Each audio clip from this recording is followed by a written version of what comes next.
Welcome to the beta charts feature for the FCQ Tableau reporting tool. This is complementary to the beta reporting tool where you can see your individual course responses. The purpose of this interface is to allow you to easily search FCQ results by college, department, and subject to draw comparisons between courses and give you graphical insights into the results. If you're an instructor, you can quickly view how your FCQ scores compare to others. If you're an administrator or department lead, you can see how your department rated on the FCQ. First, navigate to the tool via the link provided. Now, I'll walk you through the page itself. There are 4 tabs along the top of the page. Boulder Charts is the Home tab. Here you'll see the response rate, average score of course-related questions, items 2 through 5 on the FCQ, and the average score of instructor-related questions, items 6 through 9 on the FCQ. Charts Q2 through 5 and charts Q6 through 9 provide a deeper look at the responses to course and instructor-related questions. The explanation of charts tells us how to read the graphics. In the charts region, we have the available graphics for each tab. Along the bottom of the page is a key. The size of the bubbles on the charts is related to the number of students enrolled in that course. The higher the enrollment, the bigger the bubble. There are also color codes for the various colleges.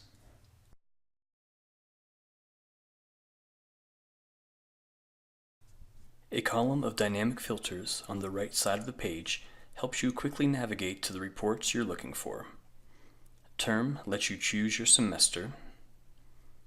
College lets you filter by college. Department lets you filter by department. Subject lets you filter by course subject.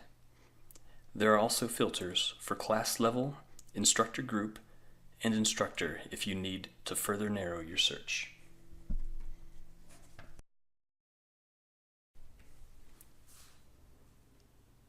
What are dynamic filters? When you make a selection in one filter, let's say for example college, this changes the options that display in the other filters. When the college filter is not set, all departments are visible under the departments filter. But when you select the lead school of business, your options under the department filter are limited to those within the business school. The dynamic filters work bottom up as well as top down, meaning when you want to do a different search, you need to clear your filters.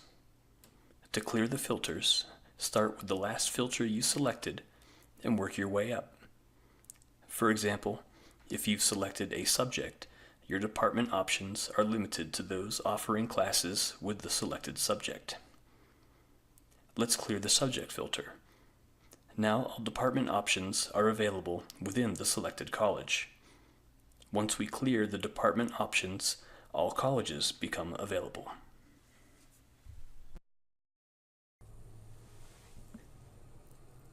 Tableau uses a Tukey box plot, which is a type of box and whisker plot, to illustrate the distribution of data.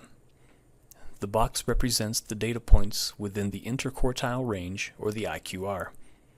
The IQR contains all values between the 25th and 75th percentiles. The line bisecting the box is the median, or the middle value. The whiskers, or the lines projecting north and south of the box, capture all data within 1.5 IQR of the upper and lower quartiles. The bigger the box and whiskers, the wider the spread of responses. Please note, the whiskers do not necessarily represent the minimum and maximum values. You will most likely have data points beyond the whiskers. These are data outside of the 1.5 IQR.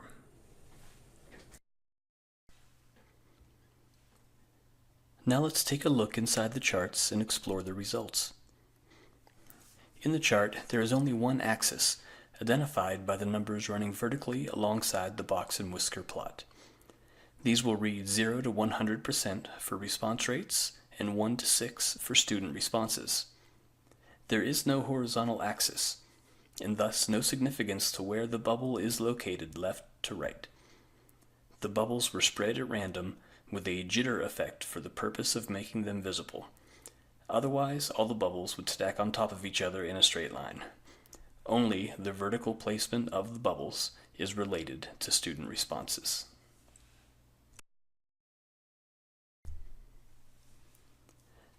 When you hover over or click on a bubble, you get that course's information. Notice that the corresponding bubbles are highlighted on the other charts as well. This allows you to quickly view the class results across all measures. Let's go to the College of Engineering and Applied Science, and let's look at charts Q2 through 5. This will let us take a deeper dive into the course-related questions. By looking at the individual items, we may find patterns within the responses. For example, does a high level of interest before the class correlate with higher ratings for the course overall? The charts provide a quick visual overview to analyze your FCQ results. Thank you for watching this tutorial. If you have any questions, feel free to reach out to the FCQ program at fcq@colorado.edu.